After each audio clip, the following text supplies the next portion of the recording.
Hello, friends. Yes, WeatherBrains episode number 532, the pre-show for the 28th of March, 2016, the time of the show where we share outrageous things, boring personal stories, and humorous anecdotes. And Brian has always got one of those three things. What? So where have you been? It does look like you have been sunbathing. No. Or you have some new makeup. Looks like he's got sun. No. Must just be the high blood pressure. Wow. No, I think you've been out tanning yourself, getting ready for the summer, showing the ladies the way to the beach. Have not. But I guess it's probably time to get my thong ready for the beach season. Oh, my gosh. Oh, please. So Brian, if a lady comes up to you and says, Brian, what's the way to the beach? How would you respond to that? I'd say, Great question. do you have an escort? Oh.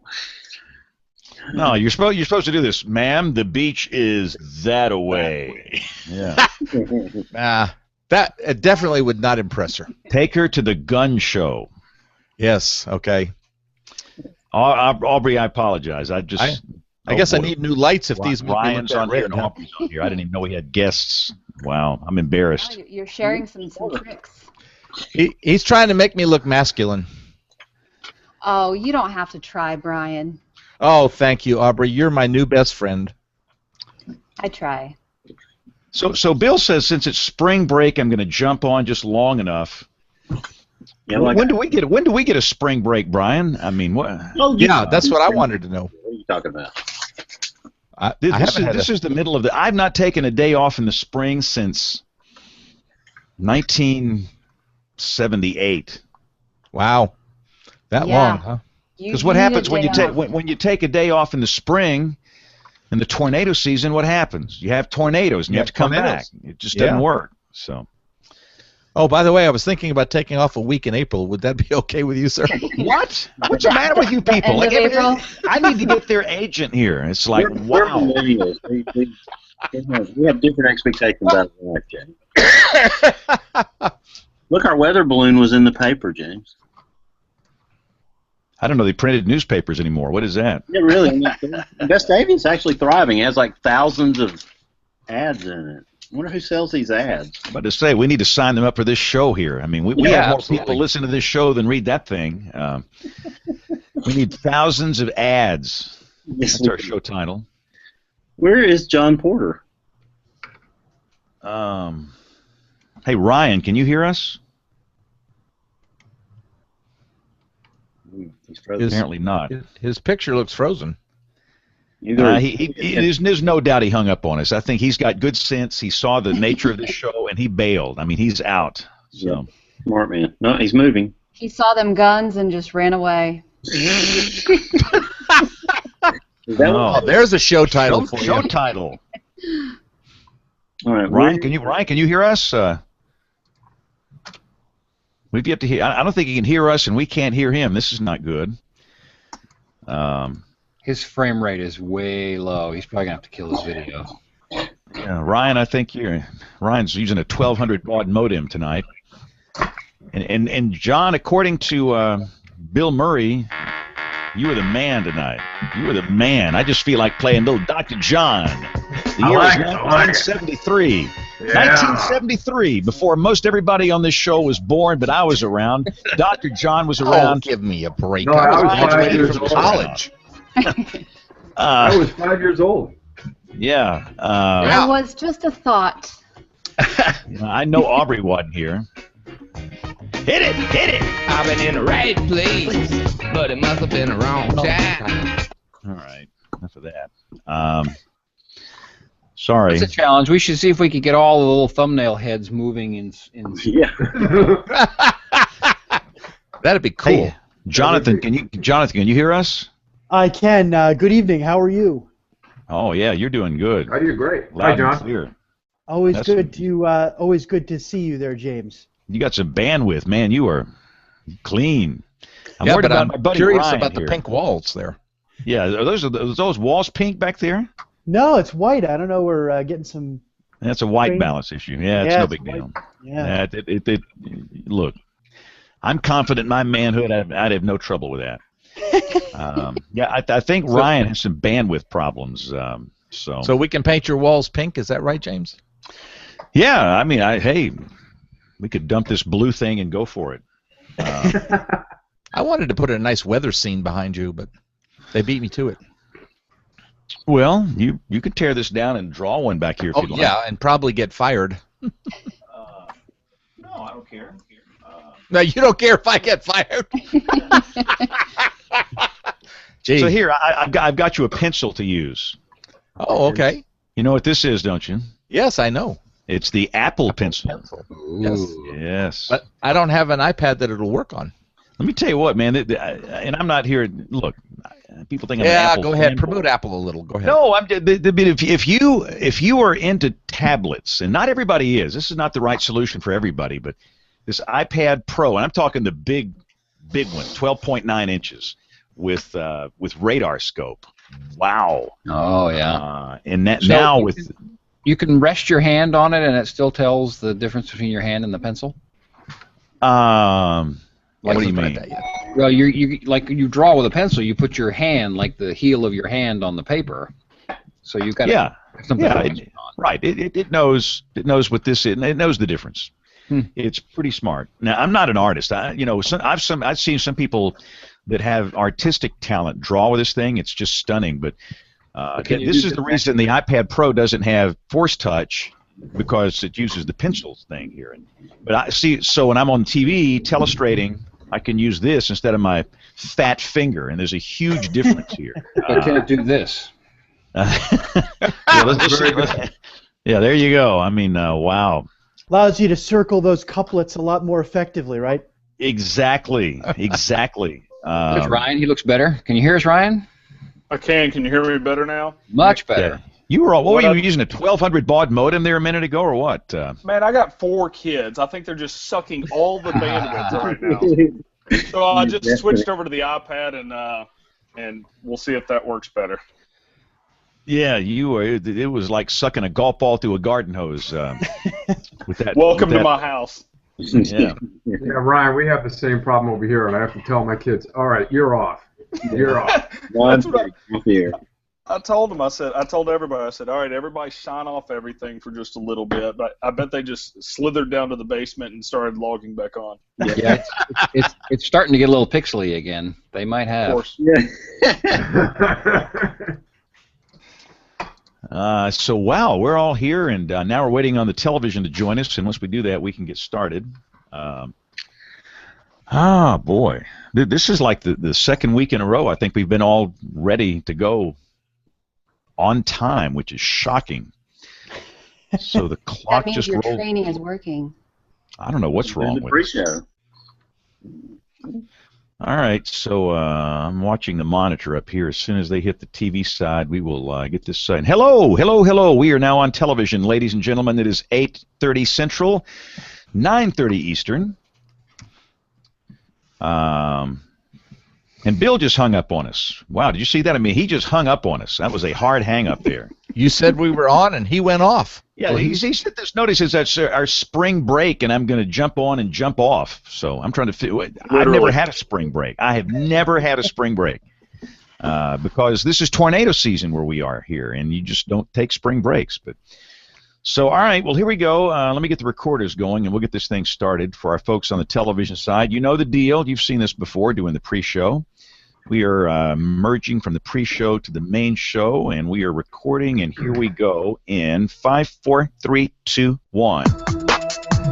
WeatherBrains episode number 532. This is for Monday, March the 28th, 2016. This is the weekly show that's all about weather. Always an interesting month and an interesting time of the year. Thanks for joining us this week. Before we do anything, John, you okay there? You got a frog in your throat?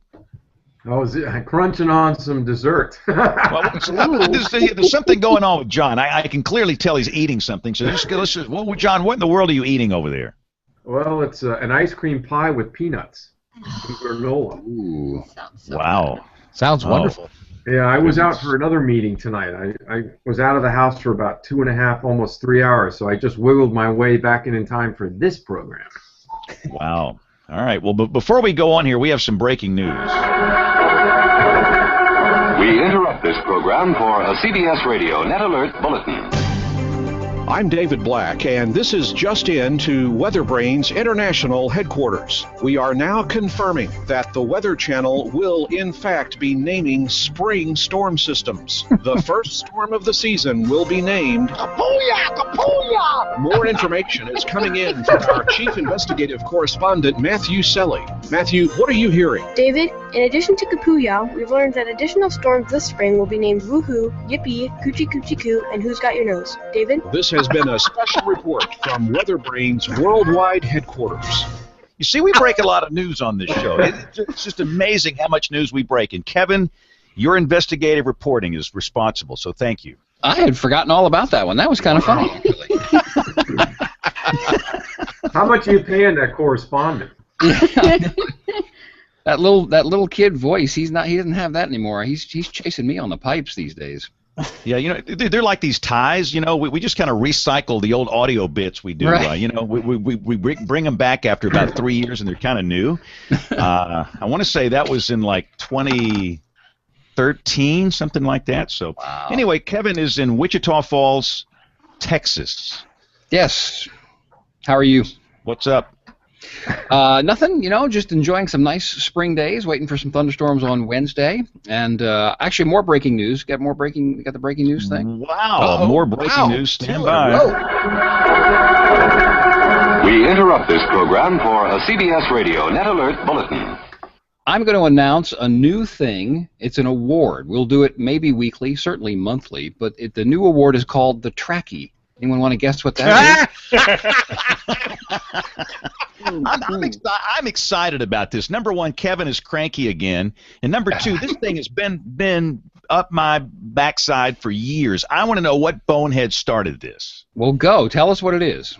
Well, no, so some consultant guy or gal told the weather world that you need to say the words track or tracking every other word that comes out of your mouth if you want to be successful and if you want people to watch you. And it doesn't matter if there's bad weather, good weather. You just have to use the word track or tracking. Not just for weather people. Not just for weather people. It doesn't even matter if it makes sense in the sentence. You just have to put it in there somewhere. It's like you'll be talking along track and you have to just say this string. It doesn't make any sense. You can track subsidence, fog, drizzle. Well, there are some people that are using it now in their positioning statements, and the names are positioning statements for their weather centers. And this is like, come on. But I'm going to initiate the Trackie, and the Trackie is the award for the dopiest tweet using the word Trackie. And I'm not going to use any names because I thought about this because this started last week. I got all agitated like James about the use of the word tracking because it was so out of context. And I thought, okay, well, we don't want to humiliate these people because the operational weather people that are using this, they're like victims, right? I mean, we learn from the news people that victims of crimes are protected at some level. So we're not going to identify these people, but they're victims of these consultants who are coming down to the general managers. And in some cases, I have heard that the general managers and the news directors are mandating that they use this word tracking. Now, I don't know if there's a tracking tracker up in the newsroom or in the weather center where you have to check off the number of trackings that you've used on a given day. It sounds like that to me. But I actually, in all seriousness, I called Magid on Friday morning, and I spoke to a lovely woman there, and I said, what is the deal? There must have been, at some point in time, there must have been some logic and some substance in this, and I just want to see if I can track it down and find out where this came from. She said, well, let me send that, she put me on hold for a little while, and then she came back and she said, well, rather than making you hold, let me just put out an email and see who comes, to your rescue here. And it's, Monday afternoon, evening now, and I haven't heard from anybody. But I'm going to try. I think it would be an interesting conversation because there must be something to it. But I'm going to read this week's Trackie. It says, bundle up this morning. Temps are in the 30s to start the day. Tracking a pleasant afternoon. Details on fill-in television station here. So that's the Trackie for this week. And with all due respect to our guest Jonathan, AccuWeather gets a special mention for using tracking twice in tweets, because they say tracking and track in a couple of recent tweets that I have heard. So there you go. There's the trackies for this week. Kevin, the corollary to that was also holding on to clouds. Yeah, now, yes. That's something I have a difficult grasp. Now, I can hold on to my favorite beverage, but I cannot hold on to a cloud. Right. No, I think this weather center is full of taller people, and they were able to hold on to the clouds a little longer. So while we're ranting here, so who's the other bonehead that told all these TV stations to declare a weather emergency day? Or alert day, yes. Well, so what idiot started this? I don't know. And so now, every station and every market, they're declaring weather, DEFCON days. Where right. And we're declaring a weather day on Friday, which is actually the beginning of ratings. But you need to watch, because we might have some fog, or it's going to be kind of cold, and and it's going to go out further and further. It's going to be, tomorrow. Today's a weather alert day. Well, soon it's going to be tomorrow's a weather alert day, and then it's going to be the day after tomorrow is a weather alert day, and the whole time they'll be tracking it. So we'll have that for us going. We're tracking the weather alert days. Yeah, exactly. Oh, exactly. We're going to track the idiots who started this thing. And again, I'm like Kevin says, I'm not faulting the local TV people. No. We have a fiduciary responsibility. We do. To represent these companies we work for here. And they pay us to do that. And, we might not like it, but sometimes you have to. And I'll be honest with you guys, they came to me with this thing, Brian. Everybody on this panel has been frustrated. And so what I said, I'm not going to do that. You go find somebody else to do that. I'll just quit. Somebody else can do it. But what I said, let's do this. What was the specific instruction? They were going to do a weather freak out day or whatever. Oh, not the tracking thing. It was not tracking. This is the weather alert day. And so I said, well, let's do this. So we're trying to teach these SPC categories, which we've been doing for years since they changed the number of categories. How about we just take their categories and use their colors and use their words and their numbers. They have a number, on their categories now. And let's just use that. And it goes out to 3 days. And so we can, we're not declaring anything. We're just taking the SPC data and relaying that information, which is a teaching thing. And I'm good with that, and I think that's the direction they're going to go in. So, but there's not enough hype in that. No, and they won't like that. There is no hype in that whatsoever. That's going to just tick somebody off. Is there any indication that you have from the viewers that, in fact, that does raise the awareness on important weather days, that people are paying attention more? Or that's a good question. That's what I'd love to talk to about the maggot guy. And I'm told that Smith Geiger might be part of this tracking thing as well. And I would like to ask the same question about the tracking. Tracking is supposedly, I've heard from a couple people who have heard from their bosses who say, well, it this is so ridiculous. It gives the viewer the sense that you're working for them. And brother. Okay. But somebody came up with that line. So has it been researched? Did they sit a bunch of people down and put a bunch of different words in front of them and say, okay, well, what do you respond to the most, and which one gives you the idea that people at the television station are working for you, as opposed to what they've been doing for the last 60 years? I would like to find out a little bit of depth on this. Again, there had to have been some substance, but I equated it to somebody like the telephone game. Right. Now, what I was told during our last research a couple years ago. Oh, wait, you're a victim of the tracking thing? Not allowed to say? Aubrey Track Store. I will share, what they said about our research was that people, and I don't know what exactly area, if it was just Virginia or our area, but people only deem weather a, very hazardous, scary day a couple times a year. But people deem over 200 days a year as inconvenient. Ah. So then there was a big push for this is a inconvenient weather day. You can't make this stuff up. You cannot make this stuff up.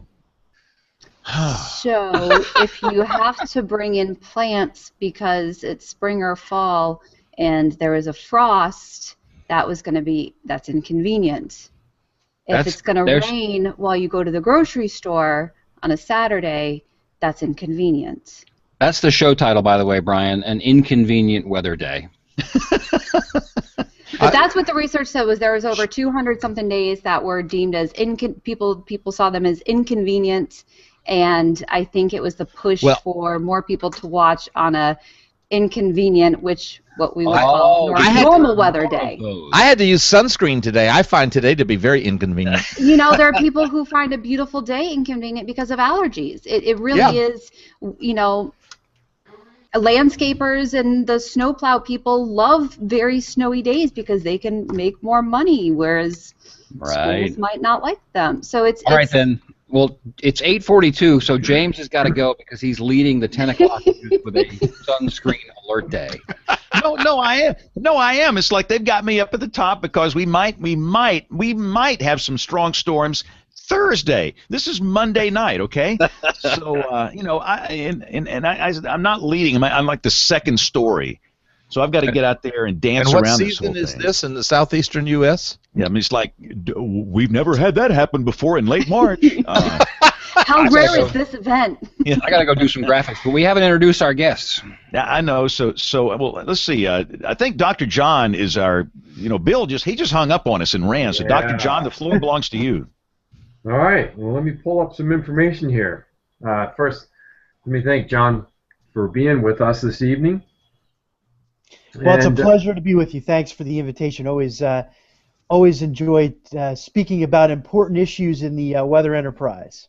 Well, thanks for being with us. I'm going to provide a little introduction here, John, so our viewers and our listeners can get a sense of what we're after this evening, because this is a topic that I think many of us in the weather industry aren't terribly familiar with. So, a little background first. John Porter is Vice President for Research and Development at AccuWeather, where he has been for the last 12 years, and his background is in meteorology and software engineering from Penn State. A little side note here. My first day at the Weather Channel, I walked in the door, and I was asked, well, where'd you go to school? And I said, well, it wasn't Penn State. Are you kidding me? Then where did you go? As if you could only go to Penn State if you were at the Weather Channel, but that's another story. John heads a team of meteorologists, software engineers, product managers, and several others tasked with integrating weather data content and new capabilities into all AccuWeather product lines. His team works with data providers and governments to integrate publicly available weather warnings from over 45 countries into AccuWeather's products. So, John, welcome to WeatherBrains, and I hope you survive the next 60 minutes or so. Well, pleasure to be here. Thanks again. We have lots of folks listening to this show that are early in their career, and they often will send us emails. Hey, John, Dr. John, you forgot to introduce Ryan. Oh, I am so sorry, Ryan, and you know what? I don't have introductory material on you. Let me just tell you who I am. Ryan's this goober weather guy in Arkansas, like I'm a goober weather guy in Alabama. That's all you need to know. Hang on. Bill must have sent something. Let me pick this up. See, Ryan, if you like a totally prepared, organized show, you won't like this one. Yeah, here we go. You know, the funny thing is, I told Bill, I said, I don't know what I'm talking about. I said, I feel like I'm just going to get on there and be an idiot. He said, well, you'll fit right in. Yeah, right. You okay. welcome. You fit right in here. I am the guest idiot tonight as well. So, Ryan, tonight's guest panelist is Chief Meteorologist KAIT-TV in Jonesboro, Arkansas. He is a Western Kentucky hilltopper. I'm not familiar with those, by the way. And Bill said this. Thanks for beating UAB and letting Middle Tennessee win the Conference USA basketball tournament. Yes. So they could beat Michigan State and wreck everybody's brackets. Exactly. Ryan, welcome to the show, and I apologize. All right, good to be here. And before Ryan goes, I got to go do my Fox show in a bit, but sometime after I get back, I want Ryan to talk about what he does with kids in his market, because he is one of the best at, if he's the best at doing kid speeches and experiments and getting them excited about weather. So y'all don't let him get away without doing that if I can't come back. Oh, absolutely. Hey, that's really important, too, because that's how we inspire the next generation of meteorologists. So You're right there. You're right there. I spoke to a bunch of fourth graders last week, and man, was that entertaining. Well, to begin with, John, I wanted to, as a means of introduction, I wanted you to talk a little bit about your career and how you got to where you are, because we do have a lot of folks listening to this program who are early in their career and are constantly asking us for insight on how to establish themselves. Well, certainly a very important topic. Just to give you a little bit of background about my evolution over the years.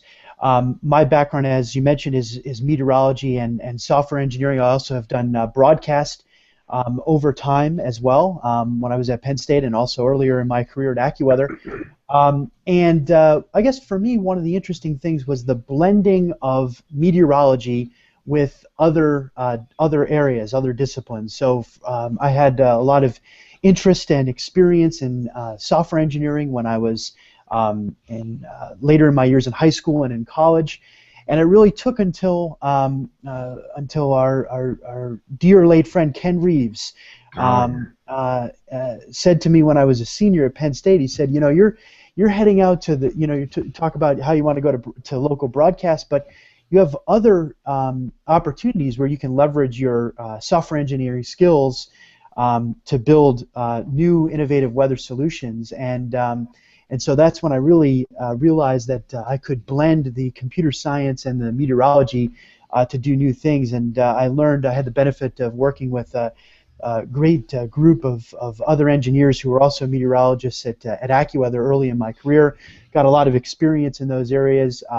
Started working on weather enterprise topics as well as at AccuWeather, and became more interested in the business side of our operation, and went to several different training courses over the years that AccuWeather sent me to, and developed a lot of interest in product management, and eventually into the research and development area, which I was asked to lead about 4 years ago now. So for me, it's a very exciting role because I get to work with folks all over the world, our customers, our partners, governments, and others as we integrate all of this data and information into AccuWeather. I still get to be excited about the weather each and every day and think about how people, not only just consumers who use our products at great scale, over 1.5 billion people each and every day, but also how businesses use our information to prepare and react to various weather conditions. So I still get to be a weather I get to throw in a lot of business knowledge, and for me, actually, also one of the very interesting things that I've gotten to do in the last several years is to be a coach to my team, and it's really neat to watch members of my team grow and experience new opportunities as well. So I've been very lucky to have a lot of different experiences at the firm over the years, and it's an exciting time to be in AccuWeather and in the entire global weather community as countries look to work together more effectively to provide early warnings, and there's a renewed spirit of how people can work together for the common good around the world. Yeah, thanks, John. I think your comments, your insight regarding having a broad expertise, or at least broadening your expertise and your experiences, can play well into your career. And I think students need to hear that. That's critical, and I always mention to students when I speak at different universities, when I have the opportunity to go there. I was just at the University of Albany a couple of weeks ago on a panel discussion, and I had the benefit of speaking with some students there, and I echoed the same thing. It's really important to think about how can I apply meteorology into another area, because the days of being a forecaster, going in the corner and writing a forecast and generating a forecast is not the case anymore. And so whenever you compare meteorology with GIS, with business skills, with computer engineering, those are the best opportunities. And so, yeah, it's always great for students to be thinking about that. And broadcast too. That's another area. Communications and broadcast. That's a critical other opportunities as well. So the more experience you can get in pairing meteorology with other areas is really critical. Ryan, I'm going to break the mold here. I'm not going to do what some do and just put our guest panelists on the back burner and let them just go to sleep for a while. So I want you to comment a little bit on your career as well, and how did you get where you are now? It's funny. My dream was to go home to Nashville. I was born and raised in Nashville, Tennessee, and that was always my dream. But as most careers go, you kind of start going down different paths. Well, I first was with the FAA doing weather observations in school and just out of school. And it started looking like that wasn't going to be something the government was going to stick around and they were going to go to automation. I really didn't even want to do this broadcast thing. Didn't really like putting a tie on. Didn't like combing my hair, and so the hair is taking care of itself now. And I got used to the tie. But I sent out some videos to several small markets across the nation, and a few weeks went by, and a guy calls me from KAIT, and did not say the city. And so I talked to him for a while, and then figured out that where I had to drive to go do an interview, because he never really said. So I had to go through my big list of where I sent VHS tapes out to, and said, oh, okay, well, I'm driving to Arkansas for an interview. Came here, worked here for 2 years, and then transferred down to Montgomery, Alabama. At that point, I had one son when we moved down to Alabama. Second son was born down in Montgomery, and you start thinking in the mind of a father instead of your career goals. Well, this was a great place to raise kids. We had all kinds of weather. We have every kind of weather you can imagine in Arkansas. And so they called me back up, and 2.5 years later, and said, hey, the chief position is opening up. Do you want to come back? And so we came back here. We've put down roots. We have 2 more kids now, and so now we're raising 4 kids in Paragould, Arkansas. And even though we're a small market, I love it here. We have all the tools that we need, and we have all the weather that we need, and I can't complain. I love it here. Well, that's great. Very famous meteorologist once said to me, do you want to be a little fish in a big pond, or would you like to be a big fish in a small pond? And there's some advantages to both, but when you can write your own ticket, I think that's the biggest advantage. Yeah, I've been here long enough now where people forget that I went down to Alabama for a couple of years, and it's funny. Today is actually the 15th anniversary that I first came to KAIT, and it's all been the same company, so I still get to keep my seniority and everything. So yeah, today's the 15-year anniversary. Well, congratulations. I'm going to move a little bit away from career paths right now and talk about GOES-R. Now, if you had a chance to listen last week, we had Jordan Girth on, and he was talking about some of the unique improvements that are going to take place with GOES-R, and then also S&T, which will follow it. So I said to Bill, well, if we're going to have Jordan Girth on, we need to have John Porter on talking about some of these issues with the frequencies that are associated with GOES-R. So that's what we want to focus on a little bit tonight. And I think this is an issue that many of us perhaps are not really aware of. Now, the Senate Committee on Commerce, Science, and Transportation met in a special session, and John, correct me if I'm wrong, on March 3rd to discuss the Mobile Now Act. And what they're going to discuss is this possibility of using a portion of the megahertz spectrum that we transmit GOES-R data on for something else.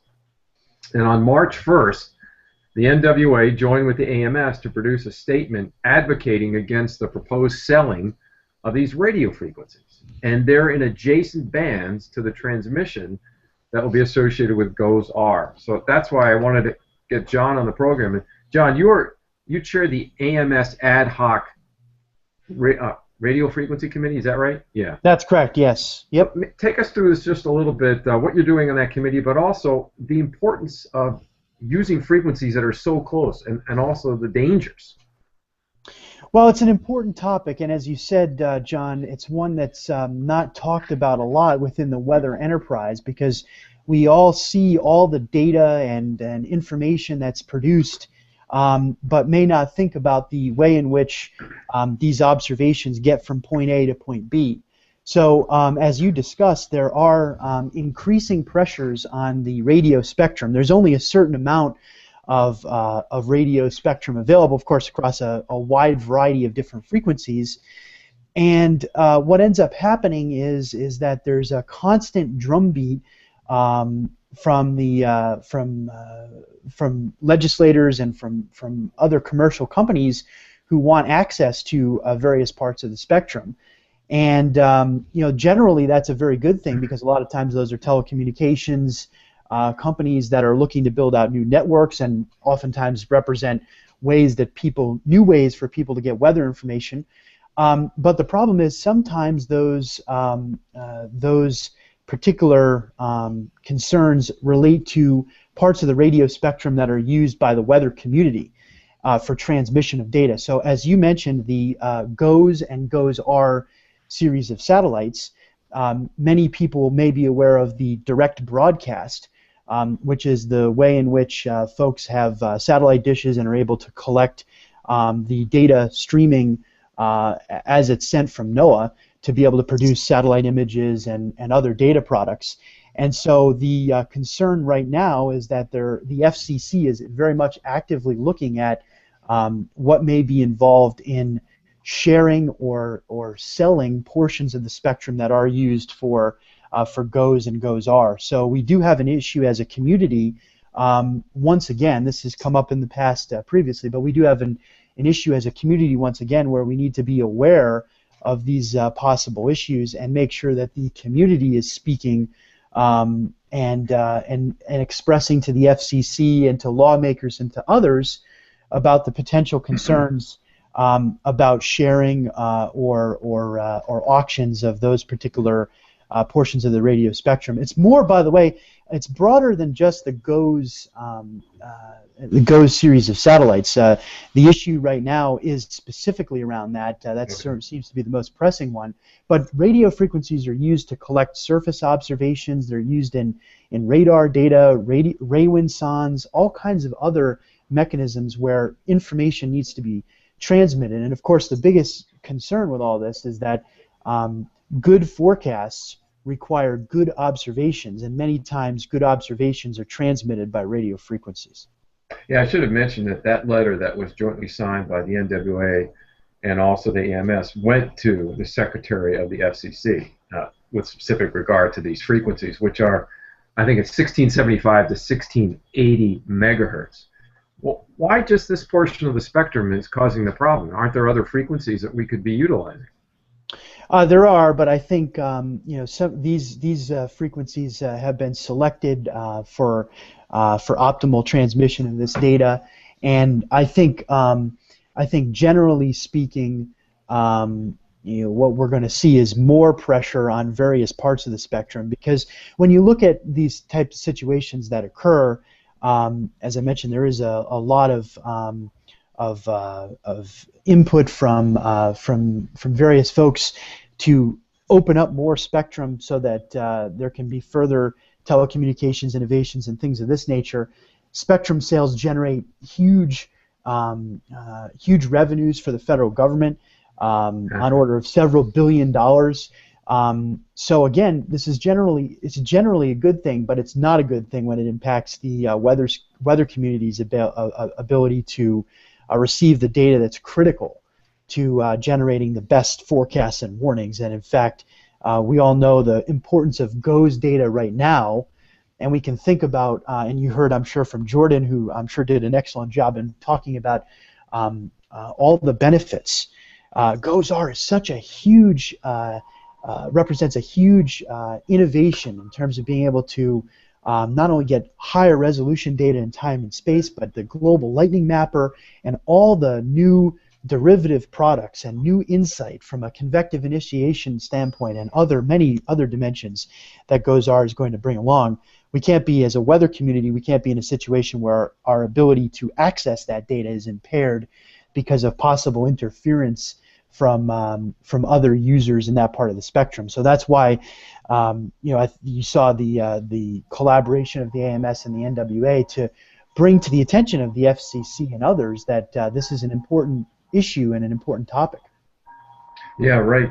Jordan was talking about, and what really amazed me with GOES-R is that you're going to have potentially rapid scan imagery on a regular basis, something that we used to just target when there was a specific event. Now this is going to be more readily available. So the importance of making sure that those frequencies are preserved or reserved, I guess, is critically important.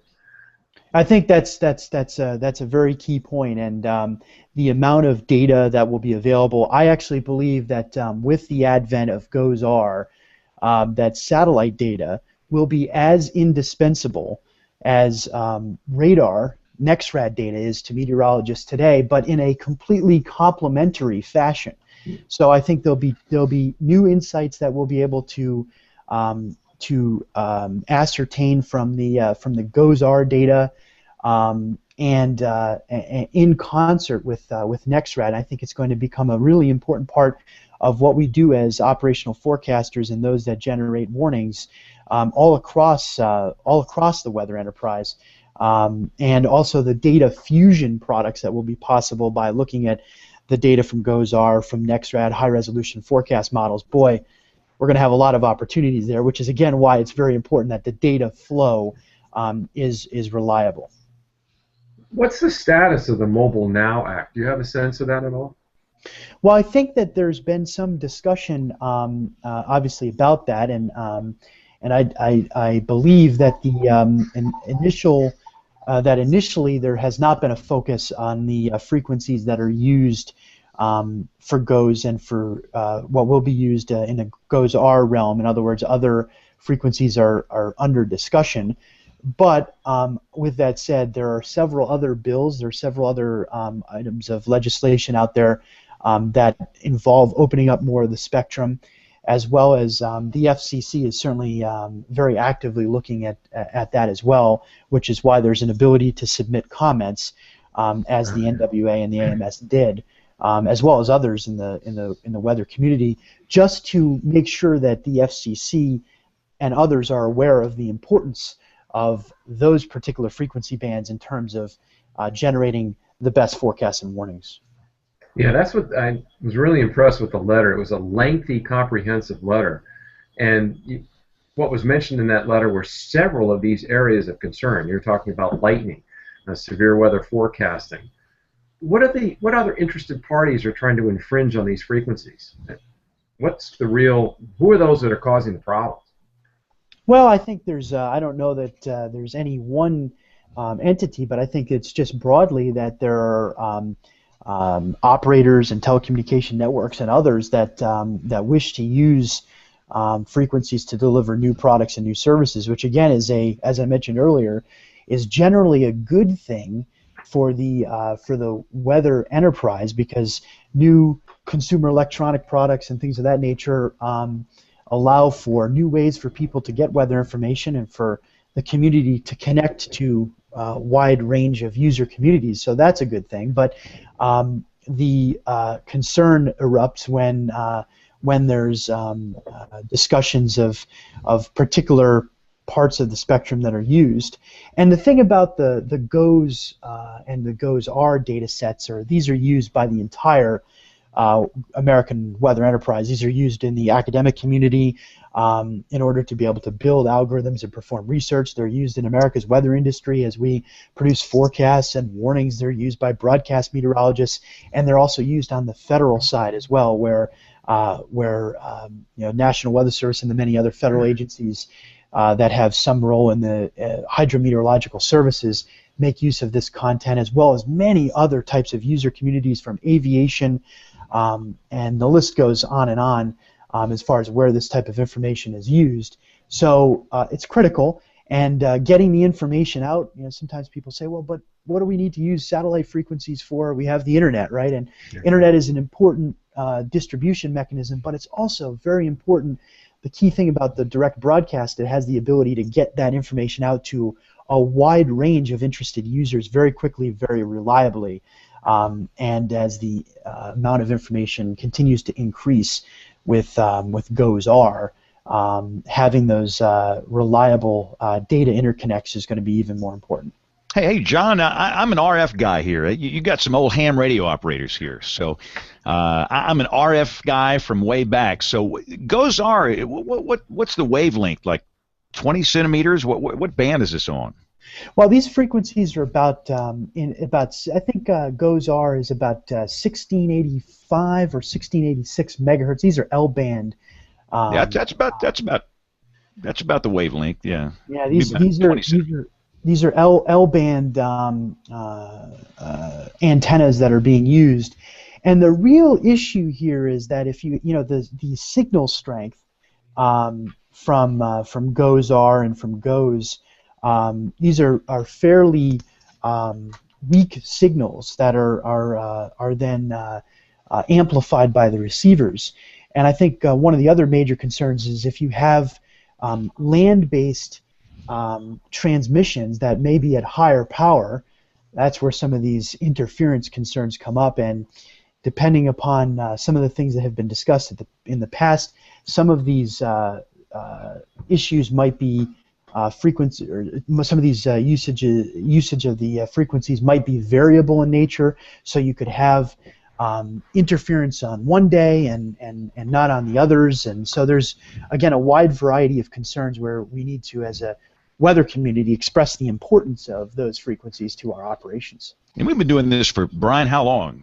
All of our lives with ham radio bands. Everybody wants the amateur radio bands. I mean, they want 80 meters, they want 40, they want 20, they want 15, they want 10, they want 2 meters. They took away some of the 220 megahertz band we have.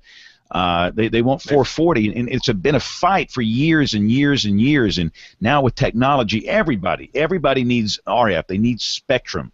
They need bandwidth, and this is a problem. So we need to call some big shots? What do we need to do? Because with the ham radio stuff, we just had to call a bunch of big, senators and all these guys in Washington. What do we need to do here? Well, I think a similar thing is needed here, and I think there's a couple of things. One is that the weather community needs to be educated and aware of these ongoing issues, and I think that this is just what we're talking about now with GOES and GOES-R. This is just one, probably, of the issues that are going to come up in the future. So, as you mentioned, James, we're going to need to continually express the importance of the spectrum that we use for these various purposes, and to make sure there's not interference and things of that nature. So, yes, number one, we need to educate people about the threat so they're aware of it. And understand that there's a lot to getting data from point A to point B. The other thing is that there's an opportunity now to submit comments to the FCC as they're looking at possibly sharing these portions of the spectrum. And so people have the opportunity, any member of the public has the opportunity to provide input there. And I think, as you also indicated, and it's important that legislators, senators, and representatives be informed about these types of issues, because they may hear one side of this, which is that there needs to be more spectrum opened up for more commercial applications and operations, but the flip side of that is that some of these frequencies are being used by the weather community for very important purposes now. So probably all of the above, and we can follow up with some links for your viewers should they be interested in learning more about this topic and where those kind of comments can be submitted. Yeah, we'll put the links up on WeatherBrains. You can maybe drop those in the chat room here. John and Brian can stick that up in the show notes. But no, this is a big deal. This is something, there's some things that you can negotiate, but to me this is non-negotiable. Right. Speaking from somebody down here in a part of the world that, I guess it's universal. Everybody's got to have the satellite data, but certainly we have to have it here. So I'll make some phone calls. I'm not good for anything, but I know people. So. There you go, right?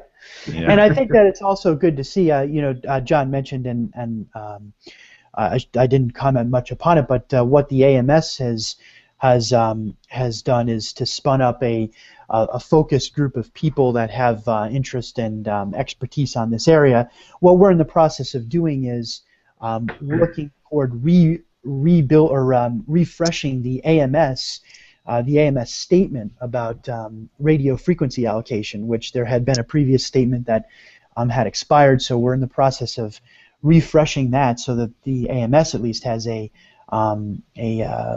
statement about the importance of these frequencies and how they're used. But it is important for the entire weather community to be engaged in this type of discussion. My guess is that there's going to be more of this coming as more and more pressure is exerted on various parts of the spectrum. I agree. These guys in the AMS, they're on Beacon Street in Boston. They had to go down to Newington, Connecticut, and see the guys with the American Radio Relay League, the ARRL. They've been protecting spectrum since 1900, and they're good at it. So they ought to get together sometime. All right, so I'm going to ask. Go ahead. I'm sorry. I was just going to say that's a great point, and I think that there's ongoing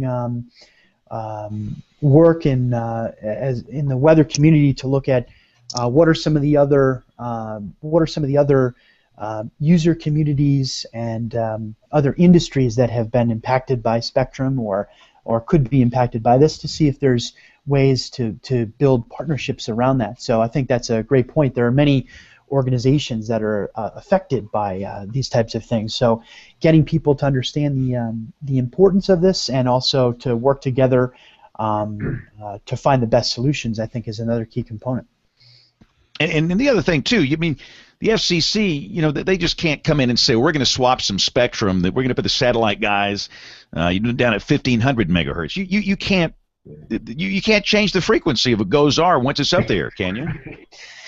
Yeah, I think that that's another point too, is that any of these changes have to go through, or these proposed changes have to go through public comment periods, and that's where while it'd be great for people to submit comments and feedback related to some of the FCC studies that are going on, certainly if there happens to be, and many people think it is likely that there will be a notice or requesting feedback from the FCC about possible auctions involving these frequencies, that is certainly when it's very actionable and people need to provide that feedback. And you're right, things can't just change, and that has to be a part of the components as well. For example, the radiosondes, frequency of radiosondes had to change a couple of years ago because there was an auction sale. Now that's a what frequency are they on? I have no idea. What are they on? That I actually don't know. But the frequencies had to shift with the radiosondes because there was a spectrum sale involving those frequencies. But that's all on the federal side, and and so there was a pathway, and actually I think some enhancements were made in that process as the radiosondes were transferred off of that into a new frequency. But the issue here is that you have a much wider user community that is by far not just federal users. So a widespread user community is involved here, and so, as you said, there are a variety of issues around it. Looks like they're at 404 megahertz, Brian. That's right below the 440 ham band. It is, wow. Yeah, and I think it was closer to the ham band, James, at one time. Yeah, it says 403. I'm looking at it now. 403. It's 403 now, yeah. But I think it was even closer to the amateur radio frequencies before this came about several years ago. Right. This RF stuff's good stuff. So John, when you're through, I want to shift away and talk about AccuWeather for a minute, but I'll let you wrap it up this time. Are you done, John? Actually, James, just one other question. What strikes me is the FCC unaware, or do they not place enough value in these frequencies? Are they just not cognizant of the issue? I'm not sure. It's not clear to me. I think it's possibly an issue where there's a lot of users, as James mentioned. There's a lot of users of all kinds of different frequencies, and so it's really incumbent upon our community to express the importance of this in terms of not only just generating our forecasts and warnings today, but also where we're heading in the future. And also, I think another key component of this is having the redundancy and the diversity in the communication paths. That's one of the things that I've worked with the Weather Service for many years, and that's been a key in terms of data collaboration and working on getting access to the most robust foundational data. And that's really critical, that there's different ways of getting at the same information. So it may be over internet sources, maybe over satellite sources. So having that redundancy is really key, because it allows in an extreme weather situation or when something else is going on, you have the ability to get the same data using different mechanisms, and that's really critical. Yeah, one last comment, James, and I'll let you go, and that is, or Ryan, jump in any time, is that many of us are members of both the NWA and the AMS. And here's a clear example of an issue that affects the entire weather industry. And the two organizations have come together, I think, in a very strong and profound manner to address this on behalf of the whole. James, it's yours. Okay. No, in answer to your question, I think these jabronis have no idea how important this is, the FCC. I figured you'd answer it that way. Yeah, I mean, I don't beat around the bush. I mean, I don't think they have a clue. And if you get enough senators on their backside up there, the amazing things can happen. We've seen it time after time after time with the ham radio bans where they've threatened to take away the allocations. And a certain senator makes a phone call, and all of a sudden there's no problems. We just got to start making some phone calls here. Brian, you know people. Yeah. Well, I like the AMS NWA letter. I noticed it's dated July of just last year, so the information can't be too out of whack there, and it'd be nice to send that to some of our senators. There's even another one as well. There's a more recent March one. 1st. Yeah, there's a March 1st one that expresses this in more detail. Okay. That was submitted to the FCC. So again, working to just educate people and make sure the entire that everyone that needs to is aware of the critical importance of those frequencies. All right, so Kevin's back on here. So John, Kevin says the Weather Service can't have an app because of AccuWeather. True or false? No. I think that the fact of the matter is there's a lot that goes into producing apps and producing digital services, and there are so many different ways, existing components that people can use in order to get weather information today. I think that's the key point there. And you look at, for example, our app. One of the most used and most critical features is the ability for us to push out severe weather warnings to users in harm's way. And so there are so many channels today for people to get the weather information they need right when they need it. And of course, whenever we deliver that information, we're always showcasing that that's a U.S. Government warning, and including the full text for users to see. And of course, we do that. We do that with, as mentioned at the top of the show, we have about over 45 countries that we have integrated weather warnings from those countries into our products. So that partnership with the government is very important. It takes a lot to maintain apps in terms of building and handling all the updates and things of that nature. So I think what you see in the weather enterprise today is that folks are focused in on where they can add the most value. And in terms of the digital landscape, that's with many of the companies in America's weather industry and the media, who all have apps that provide that information. So I think that's the overall framework that we're in from a mobile perspective. That can't get Kevin to pick a fight anymore. It's just Kevin just won't get in here, Hey, I'll dive in on that. There you go. In fact, I was talking with a guy, and I won't say names, but he was with AccuWeather, and we just got to talking about, years ago, we would kind of laugh at AccuWeather pushing back at the Weather Service as if they were invading their territory, but now it's almost like I'm coming back going, you know what, you guys may have been right, and where I'm seeing this is in social media. More and more, the Weather Service looks like another television station. And maybe I'm just getting paranoid, and so, we have this great partnership, and I love the National Weather Services that are over our area, but are they competition? And I think that's a valid question these days. You bring up a great point here, Ryan, and I think this is a key thing, is that we value our partnership with the Weather Service very, very much, because it's that foundational data that's critical to powering the entire American weather enterprise. And I know this I get to see this when I travel all around the world and get to work with other governments. People all around the world look at what we have done in America and as a great example of all the different sectors working together. And you're correct. It's not. I mean, there's been that's evolved a lot over the years, even in the 12 years that I've been at AccuWeather. People, I think, have really realized that there's a lot of work for everybody to do, and that by focusing on where folks have the core strengths, that's how we can be most productive and serve the citizens of this country most effectively, and also the citizens of the world as well. And so there's so much to do, and when you look at the partnerships that have evolved, that's been a key thing. Now, on social media, you bring up a very interesting point, and we had offered a lot of insights and thoughts about that over the years too.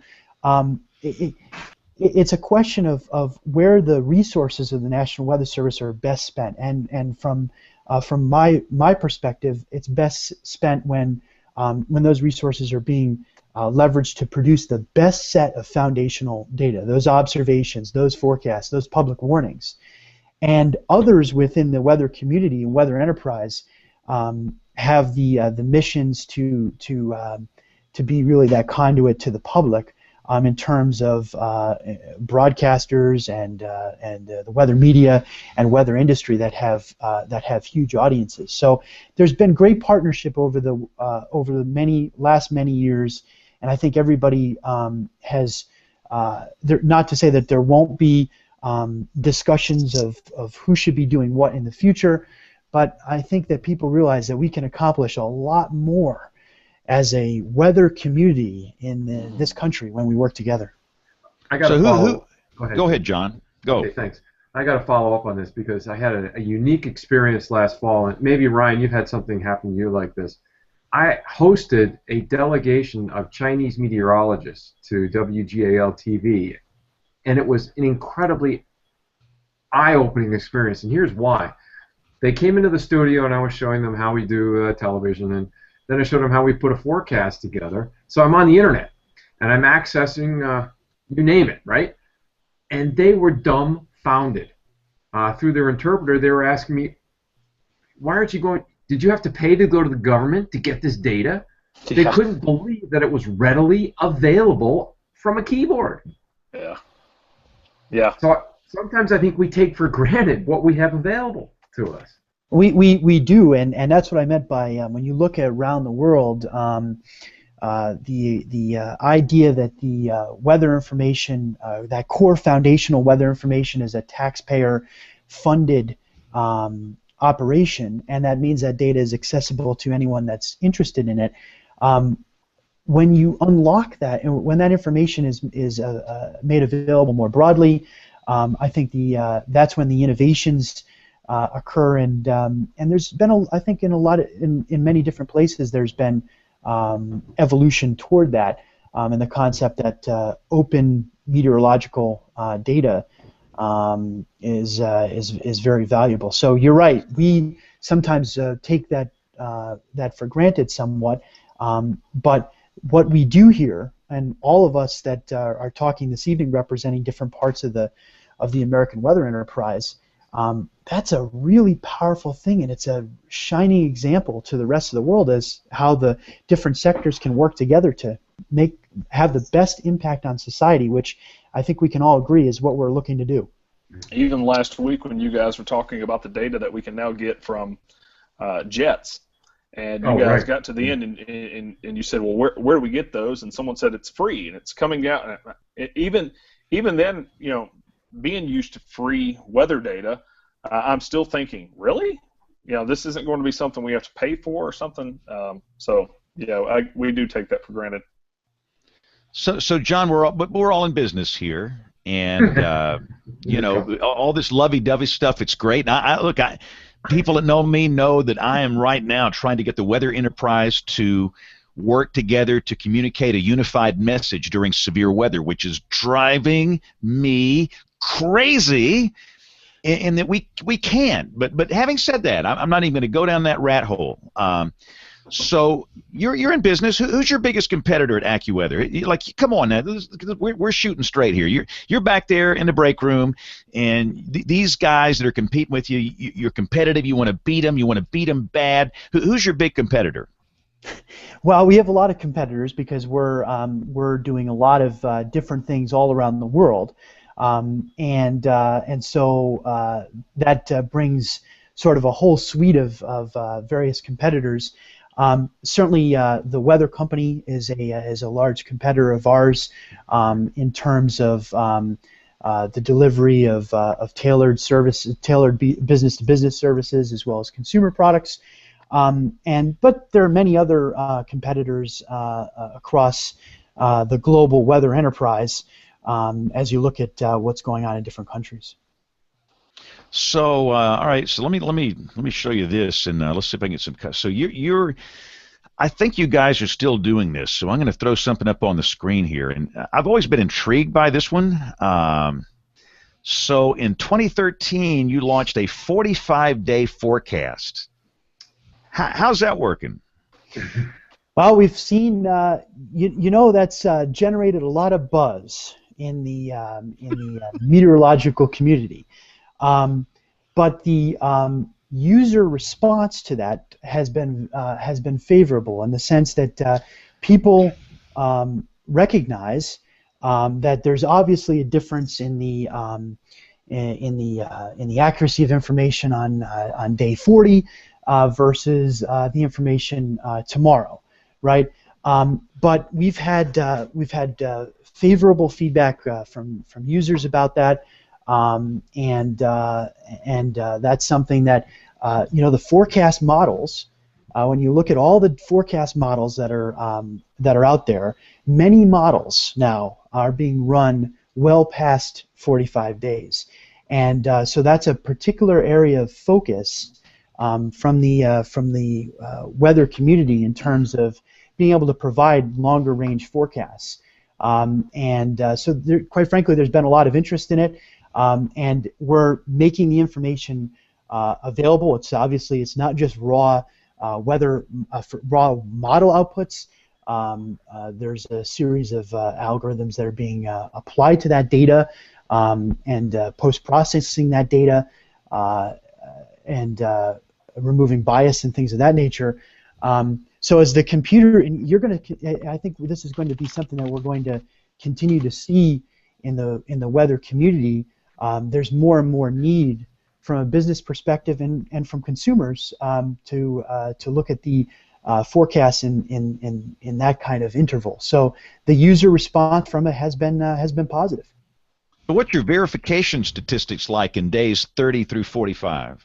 Well, certainly, James, when you look at individual day forecasts, timing errors and things of that nature can cause will result in some day-to-day fluctuations. But what we have seen is that there's a signal there for cooler than normal time period or warmer than normal time period, and the way in which we present that information allows people to make it relatable to them. So horse hockey.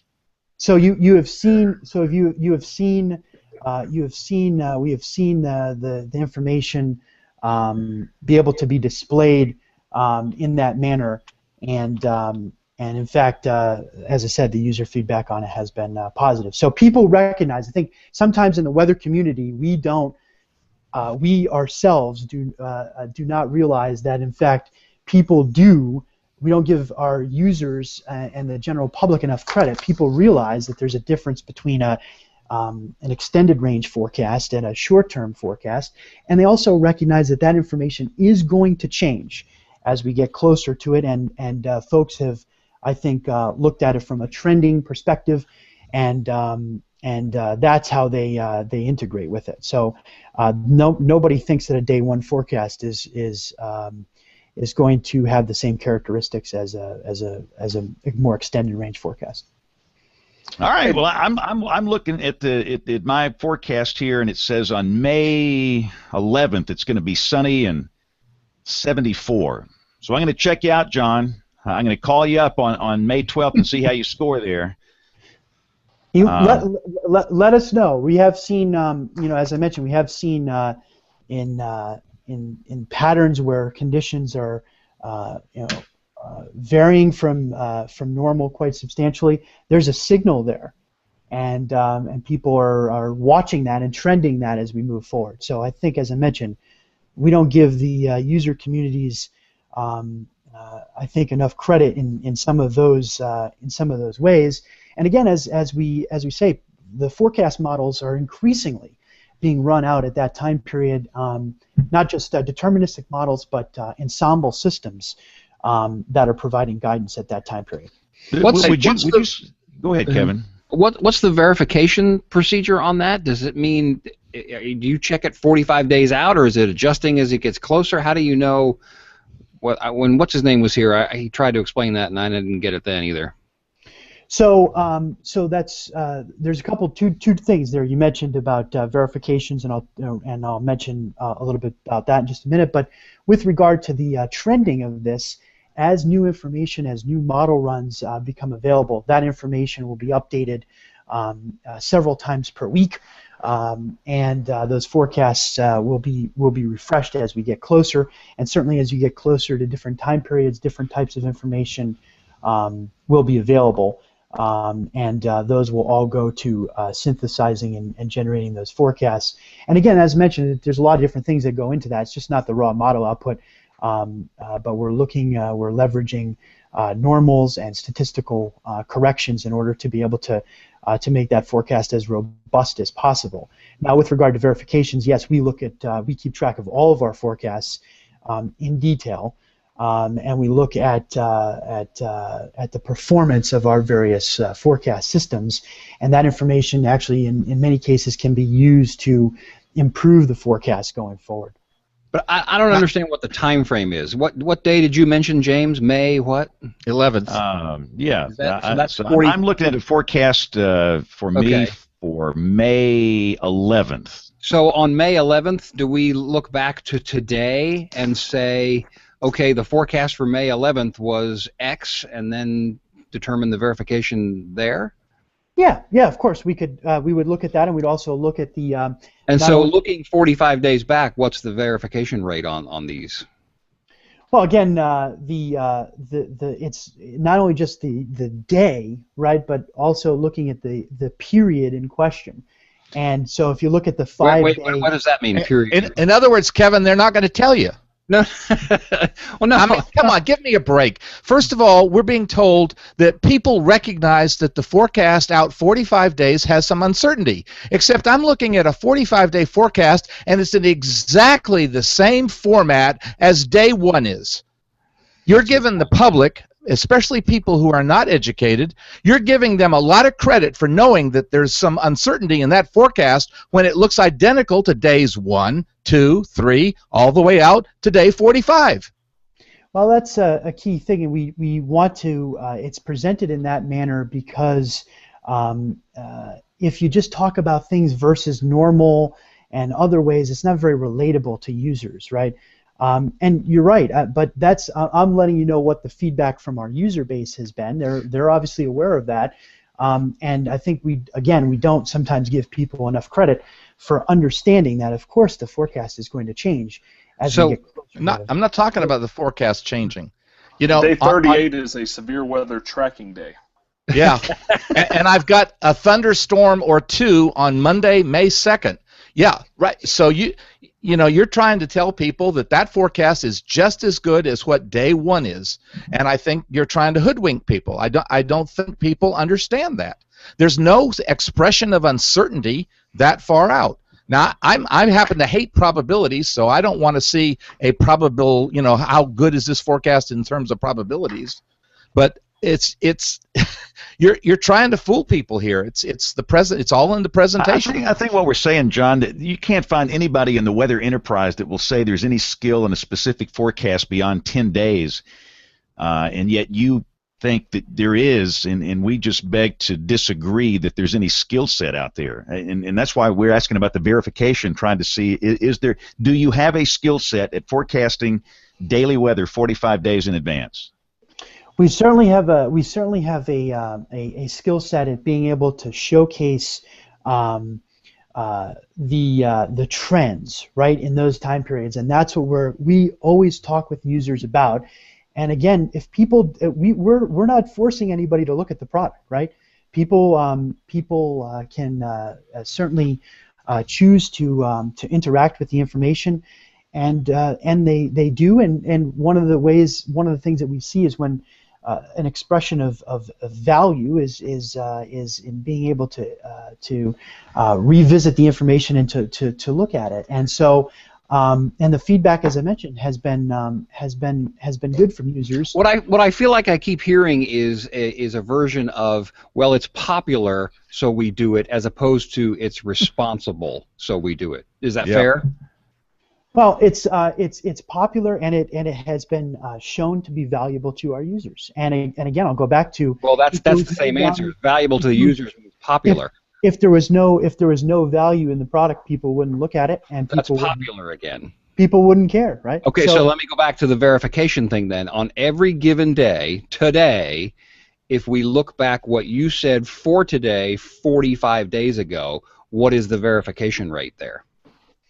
Well, we can get into I don't have a variety of statistics that are available to me right at the moment, but again, my point is, do that? Do you track that in the way I asked the question? Yes. Well, did you say track? Did you say track? As I said, what we've found is, especially when you look at like a 3 or 4 day block of time, that there's skill over the climatological values, and again, people find that valuable. All right. Well, before John hangs up on us here, we got to move on here because it is getting late in the show. Let's take a break from our 45-day discussion, and we're going to roll Professor Peters. We've got Tony Rice in the Astronomy Report. We'll come back with the Weather Roundup, Picks of the Week, the email inbox, and much more as WeatherBrains rolls along. WeatherBrains 101 with Professor Peters. Any discussion of the atmosphere would be considered incomplete if we did not include information about the hydrologic cycle. The hydrologic cycle, also known as the water cycle, describes the continuous movement of water on, above, and below the surface of the Earth. Water can change states, too, among liquid, vapor, and solid at various places in the water cycle. Although the balance of water on Earth remains fairly constant over time, individual water molecules can come and go in and out of the atmosphere. The water moves from one reservoir to another, such as from river to ocean or from the ocean to the atmosphere, by the physical processes of evaporation, condensation, precipitation, infiltration, runoff, and subsurface flow. At its core, the water cycle is the motion of the water from the ground to the atmosphere and back again. Of the many processes involved in the hydrologic cycle, the most important of these include evaporation, transpiration, condensation, precipitation, and runoff. Evaporation is the change of state in a substance from a liquid to a gas. In meteorology, the substance we are concerned about most is water. The process of evaporation requires heat, so it is a cooling process. Transpiration is the evaporation of water from plants through stomata. The stomata are small openings on the underside of leaves that are connected to vascular plant tissues. Condensation is the process whereby water vapor in the atmosphere is changed into a liquid state. In the atmosphere, condensation may appear as clouds or dew. Condensation is the opposite of evaporation, so it releases heat into the atmosphere. Then there is precipitation. Precipitation comes about when tiny condensation particles grow too large through collision and coalescence for the rising air to support them and thus fall to the earth. Precipitation occurs in the form of rain, hail, snow, and sleet. Finally, there is runoff. Runoff occurs when there is excessive precipitation and the ground is saturated so it cannot absorb more water. Rivers and lakes are results of runoff. There is some evaporation from runoff into the atmosphere, but for the most part, water in rivers and lakes return to the oceans. Inquiring minds are always looking to learn about something. So send your weather questions to question@weatherbrains.com. And you know what? I just think Aubrey just might have a little window here to read some emails, so let's do it. Letters. We get letters. We get stacks and stacks of letters. Turning my mute off. Okay. And I forgot to pull it up on this computer, so I'm going to lean over and look at my other monitor. And again, for those listening, she's working right now. She just anchored a weather set at the top of the last hour. She's got to go back on here in a few minutes, so we're having to cram this in whenever we can. So I just happened to see her pass by the cameras. So yeah, you're tracking her. I'm running back and forth. I don't know how I track myself. We're going to put a GPS unit on you. That's another title. I'm tracking myself. Maybe we would get Aubrey some of those GPS undershorts. What? Whoa. Whoa, right. Easy there. Family program. Yeah. Brian, I sent you my pic. It was a cat video in the snow. Oh, yes. Sorry about that. I claimed it before Nate did. That was my goal. Yeah, you did. You got it. Did we change our form for the listener survey response? Just a quick question, because I have one that's kind of a different format, and then two more came in later that were the old format. I think he said it didn't work right, so we put it in his own form. I gotcha. All right, so our first one came in from Josh Kemp. And Josh Kemp declares himself a weather geek, so we could add 30 more minutes to the show, and he would be just fine. Prefers more technical features, weather stories, loves segments about new technology, and has a nice little, I don't want the buzzer, but he does have a nice little sentence on climate. And so we'll skip that part so I don't the buzzer. So Josh, thanks again. Sorry that the format didn't work for you, but we appreciate your feedback. And Josh is from Holt, Alabama. Also had a guest suggestion. James Fleming, author of Inventing Atmospheric Science. Just picked up a copy. So far, so good. I had no idea who the three protagonists are. I'm sure you do. So Bill says, definitely interesting. He will try to book him. And then I got this email, and I wasn't sure what it was at first because the title came in as G, me. Like the letter G. Yeah. I loved it, so I was kind of curious. I was like, I have to click on that and see what it was. So it was a listener survey response from a Weather Train contributor. So we appreciate that from Chicago. Found us on iTunes using the term weather. So we appreciate that. And then we also got another response. We've got 3 this week. This is awesome, guys. So keep this coming. Don't forget to go to email or to go to weatherbrains.com, or you can email us at email@weatherbrains.com. This one is from Richard Meister, who, let's see, his son is headed to Oklahoma, go Sooners this fall to study meteorology. Dad is a little jealous. So thanks, Dad, for sending this in from Michigan. Started listening around show 100 every week, and so we appreciate it. His son is a huge James Spann fan. If there is severe weather happening in Alabama, he is streaming live coverage on ABC 3340. Hoping to get an on-air broadcast in a couple weeks when they pass through on our way to a week of fun and sun and Gulf Shores. So thanks again, Richard, for sending that in, and for everyone for sending in those listener survey responses. We love to read those and like your suggestions and what you like about the show. And if you like it to go a little bit longer, if you want us to go for the show to go all night, go ahead and send it on in there. We'd be happy to oblige and stay late after the show. We could have Weather Brains After Dark. Send us an email at weatherbrains.com, or you can fill out those listener survey response forms at weatherbrains.com. Follow us on Twitter and Facebook. I have a request. After Weatherbrains After Dark. Any code monkeys out there who want to redo the listener survey, please do so, because I wrote that when I was trying to teach myself rudimentary HTML code. I don't know how many years ago. 6-7 years ago, it may have been that long, but it's horrible and it's out of date. So any code monkeys want to help us and come up with a new WeatherBrains listener survey, by all means, we encourage you to do that. I'm waiting for that email to come in. I've got it up. It should be there any minute. Up and ready. I'm waiting for the ding. Okay, good. Yeah. We have a lot of code jockeys listen here. All right, let's do Tony Rice and his report. We'll come back with Weather Roundup, and we got picks of the week, so don't go away. Looking beyond the atmosphere, here's Tony Rice with your astronomy outlook. The Moon, Saturn, Mars, and the bright star Antares will put on a pre-dawn show throughout the coming week. Look to the south between about 1 a.m. and dawn for Saturn to the left, Mars to the right, and the reddish star Antares below. Tuesday is the best morning to observe the quartet as the waning gibbous moon slides above Saturn and Mars. The moon will make its way eastward, night to night. Antares is a red supergiant about 550 light-years away. Its reddish color makes it easy to spot.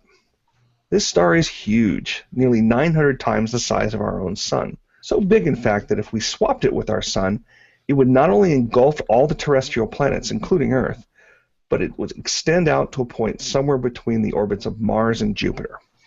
If evening hours are more into your observational style, try looking for the sky's brightest star, Sirius. Look to the south after sunset. Sirius will set in the southwest around midnight. Once you find Sirius, look about 10 or 12 degrees up. You might just catch a number of geosynchronous satellites, including those from DirecTV and SiriusXM. They call this part of the sky home. You might even spot a GPS moving past. That's your Astronomy Outlook. Follow me at RTP Hokey for more spacey stuff like this. When the weather ball is red, warmer weather is ahead.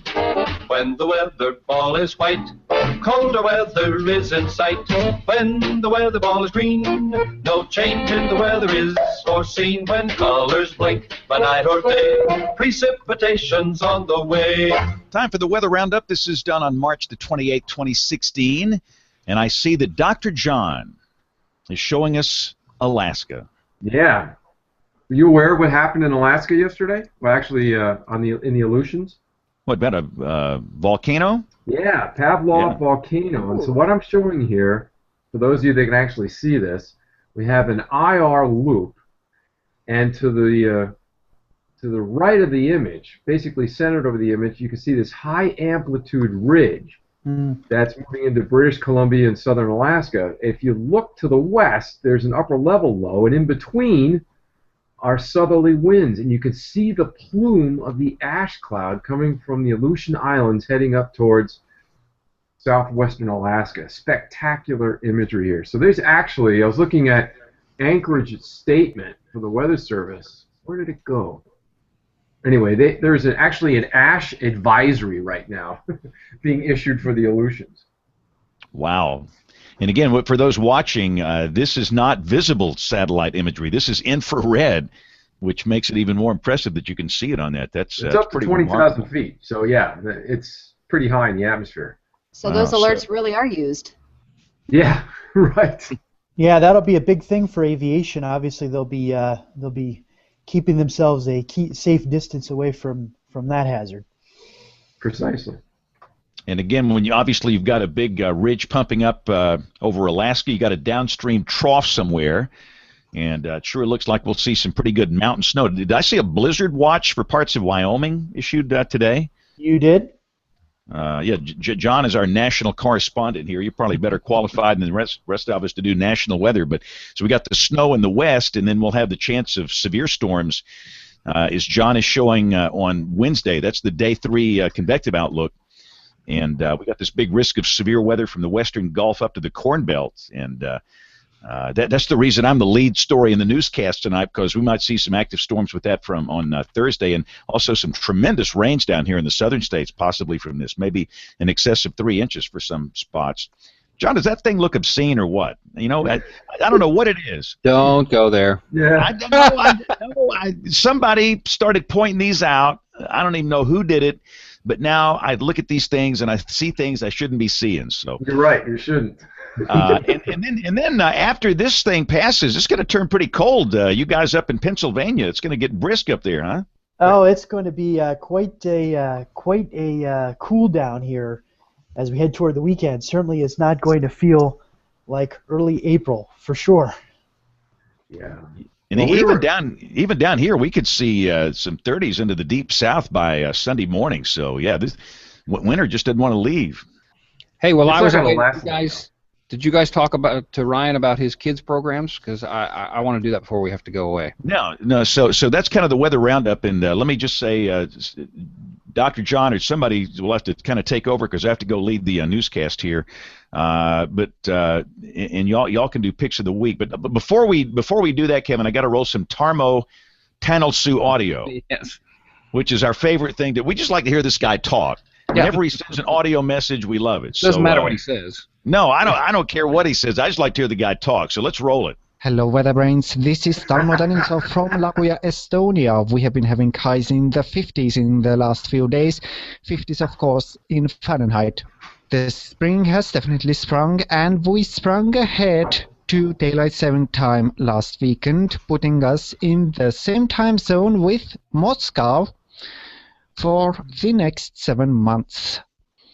Last week, once again, I was at my annual pilgrimage to the World Meteorological Day conference in Tallinn.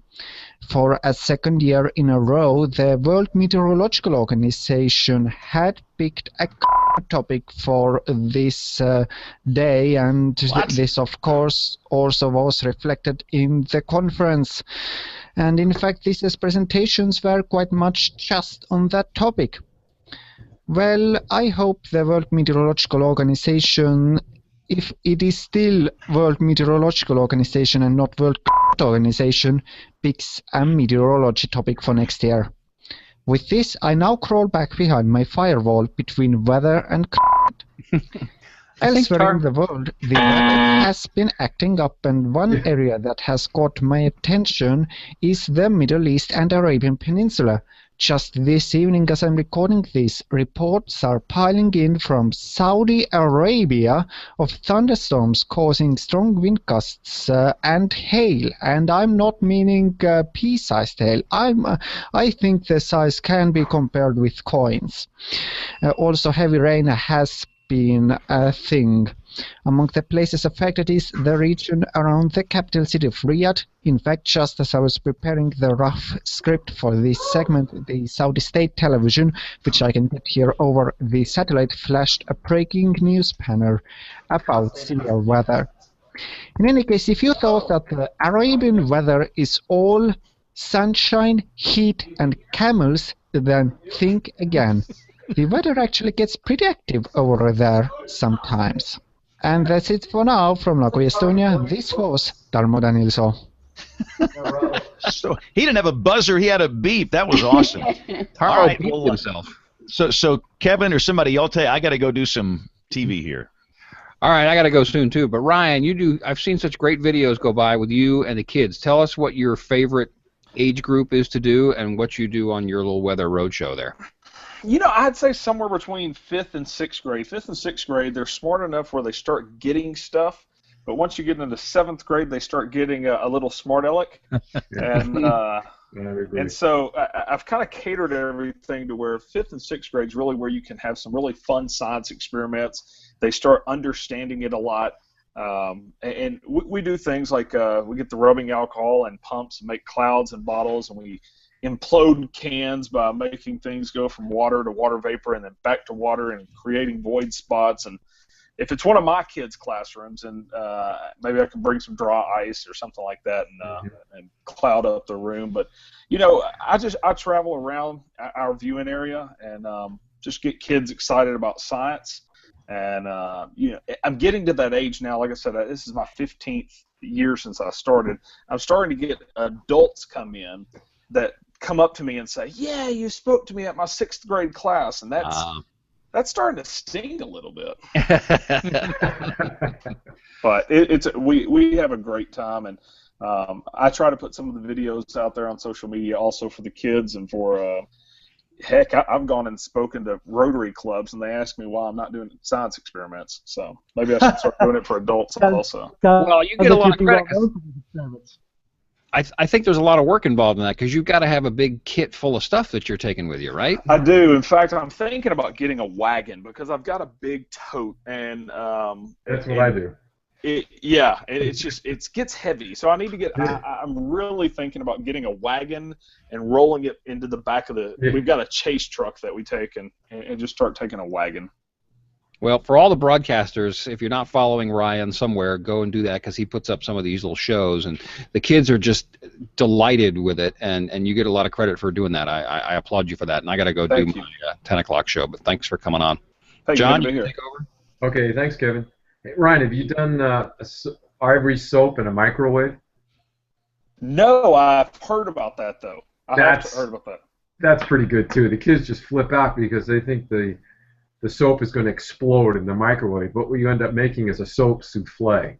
And really what you're showing is just the expansion of water vapor, once occupy a larger volume. And because there's so much airspace in ivory soap, it's fantastic. You got to try it. I'm going to try it. I will get video, and I will pass that along to you. Great. And what a great important thing too. Certainly broadcast meteorologists play such an important role in motivating and getting interest in our next generation of meteorologists. I know it was broadcast meteorologists that helped to inspire me to become interested in meteorology growing up in New England. So that's such an important role that the broadcast meteorology community provides. Yeah, that's how I kind of got into it also. Had Davis Nolan, who's over in Nashville, speak to our class one time. There you go. Yeah. Oh, that's excellent. Yeah, and these kids just eat it up. The what I call the ah factor, the ooh and ah factor, is fantastic. Yeah, if you can get them to scream in excitement, that's always a good thing. And I always get video of it and show it on TV. And I always say I get the kids all rowdy, and then I leave, so the teachers probably hate me. I tell you, I've got one question for John before I let him go. Can you give us any preview of what you guys are showing at NAB with this Storm Director and how it's whatever partnership you guys have with Barron? Can you say anything on that? There'll be more information coming out about that in the future, but what I can say is that the products that we have in the local TV space have always been important to AccuWeather, and that's will continue to be an important focus in the future. I don't know if you've seen our Storyteller TV. Yes, product. I have that. Oh, you have that? Okay, great. So you have the ability to really interact with the platform and use it to tell the weather story in new ways. So we'll have more of that to show at the upcoming NAB show. I knew you wouldn't answer that question too much. I don't want to give away the excitement of the show, right? We'll be watching April 18th. There you go. All right, gentlemen, it's that point in the show where we talk about picks of the week. I know I mentioned you, John, how we do this. Ryan, did anyone pass along to you how we do picks of the week? Usually I'm signing off to do the 10 o'clock news about now, but I've picked up somewhat what it is, yes. Yeah, so it's a link or an image or something that's weather-related, and it could be anything from an article to anything that you think you want to share with the rest of us. We put it on the webpage. I'll tell you what and I'll email the link to you guys, or you can search it in the Apple Store. I downloaded, and it's a paid app. I know we've become increasingly cheap when we go to pay for apps, but this is a paid app. But it's a chroma key for your iPhone. And so today I bought it and I hung up a blue sheet and actually did a little chroma key work from home wearing a sweatshirt. So that was kind of fun. Wow. But you can download your weather images. Like I store all of my weather images from the station on an FTP site. So if I want to download a temperature map and talk behind it with a blue sheet behind me, I can do a selfie chroma key wall. That's wild. And Aubrey just said she's about to go on the air, so she's already provided her pick of the week, which is an interesting video. It's a cat digging a tunnel or an igloo through a deep snow. Thanks, Aubrey. And John, do you have a pick of the week for us?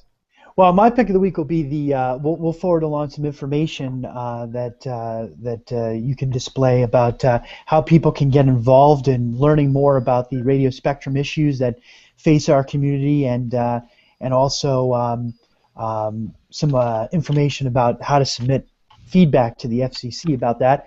And I would also like to send along a link to something we were talking about, the students and interaction earlier.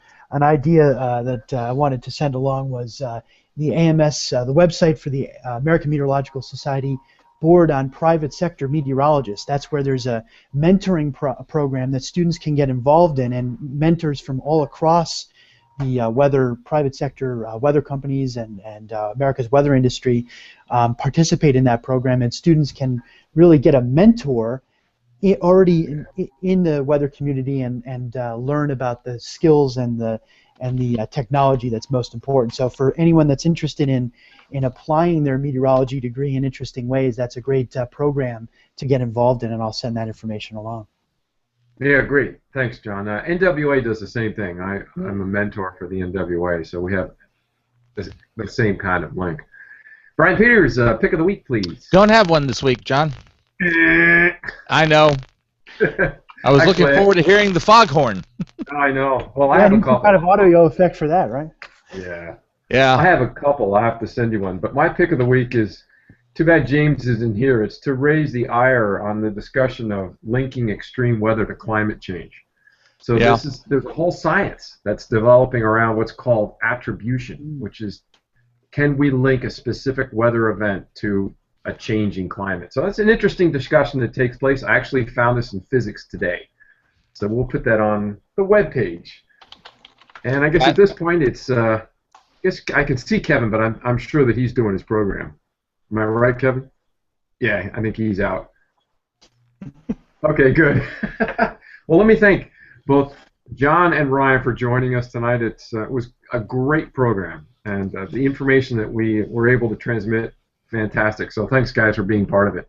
Oh, thanks for the invitation. Have a great day. Thank you. You too, man.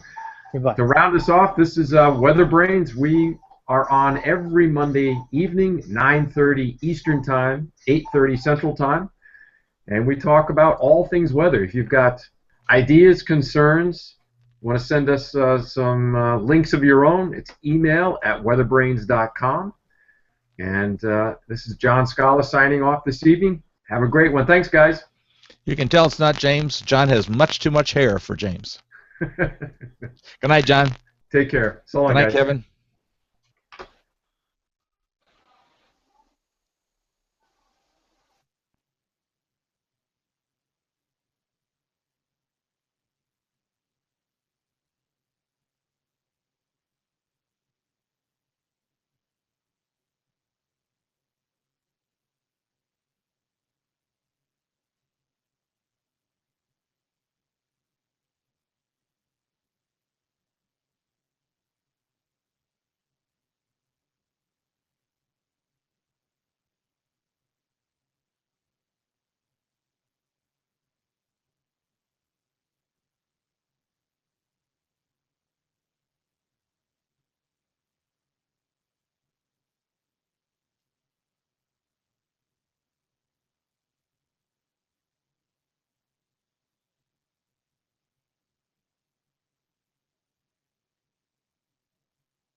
take a look at new model data. We'll talk about the midweek storm system and kind of complicated. We'll see what we got here.